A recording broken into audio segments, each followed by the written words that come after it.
Έχει πέσει και το βλέφαρο. Είσαι της λέω να πάμε τώρα κατά βάρη μεριά. Να φάμε και τα κοψίδια μας, να ρίξουμε και κανένα κοκορέτσι, καμιά γαρδούμα, κανένα σπλινάντρο να λαδώσει στο είναι μας. Δεν μπορώ, Βασίλη μου, λέει, κάνω δίαιτα. Bodyline, Squirt, Watch Water, Johnny Walker και κάτι τέτοια. Δεν πειράζει, της λέω. Πάμε κατά θρικιόδο για κάνα special να χωνέψουμε κιόλας. Και άμα σου έρθει όρεξη, πάμε για πενιρλί στη δροσά. Δεν μπορώ, μου λέει, Βασίλη, σήμερα. Τρελάθηκα, δικέ μου, Γιατί, μωρή, της λέω. Γιατί πρέπει να πάω Ηρώδειο, μου λέει. Πότε, μωρή, άνοιξε, της λέω, αυτό το μαγαζί και δεν το ξέρω. Έχει την Κάρμεν σήμερα, μου λέει. Έχει κανένα σου ξεράκι δικό της λέω, ή λέει της Ρίτας και του Γιαννάκη κι αυτή. Όχι, μου λέει η Βασίλη, δεν έχει καμιά σχέση με αυτά, έλα να δεις. Να πάρω, λέω, τηλέφωνο, ρε παιδί μου, να κλείσω τραπέζι. Όχι, μου λέει, Βασίλη, δεν κάνει. Αφού σου είπα δεν έχει καμία σχέση με αυτά που ξέρεις. Πρόκειται για εκδηλώσεις Αθήνα, πολιτιστική πρωτεύουσα της Ευρώπης, μου λέει. Θα είναι και η Μελίνα. Λέω κι εγώ, ρε παιδί μου, 2 τραγουδίστριες, Κάρμεν, Μελίνα, δεν μπορεί, ρε παιδάκι μου, ωραίο θα είναι το πρόγραμμα.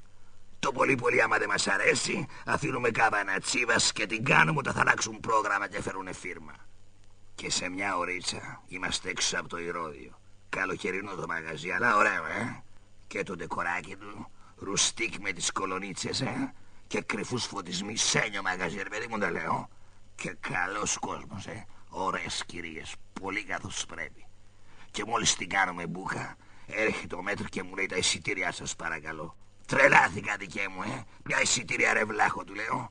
Τσάκο 4 χιλιαρικάκια και βάλε μας το πρώτο τραπέζι πίστα. Φέρε μας και τα πρώτα 2 special, 3 αμφιαλωμένα, φρούτα, ξηρούς καρπί, 10 παλιαράκια και 6 τουζίνες πιάτα. Μα τι λέτε, κύριε, μου λέει ο βλάχος, ξέρετε που βρίσκεστε? Ίσα μωρή χαμούρα, του λέει, που θα μου πεις εμένα αν ξέρω που βρίσκομαι. Εγώ τα έχω χτίσει αυτά τα μαγαζιά και πέφτει από δίπλα η δικιά μου. Βασίλη, μου λέει, μην κάνεις έτσι, ας κάτσομαι. Άσε με να τον πλακώσω, της λέω, γιατί ο Βασίλης είναι και το πρώτο όνομα στη νύχτα και δεν του βγήκανε ποτέ έτσι. Και απάνω που είμαι έτοιμος να το χορτάσω μπουνιά, το γλιτώνουν τα φώτα, δικέ μου. Σκοτάδι πίσα, ρε παιδί μου, μεγάλε μας την πέσανε, λέω. Πω φωνάρα η δικιά σου, ρε παιδί μου.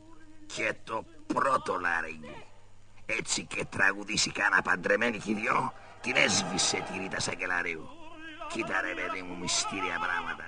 Ταλεντάρες και να τραγουδάνε στα ταμάρια. Χαθήκανε, ρε παιδί μου, τα καλά τα μαγαζιά. Χάθηκε, να πούμε, το παγκόσμιο, το όνειρο, το ένατο, ρε παιδί μου, η φαντασία, δεν λέω. Κι αυτή καλό μαγαζάκι είναι. Δεν λέω. Καλή πολιτιστική πρωτεύουσα, αλλά πολύ στεγνή, ρε παιδάκι μου. Πολύ στεγνή, ρε παιδί μου.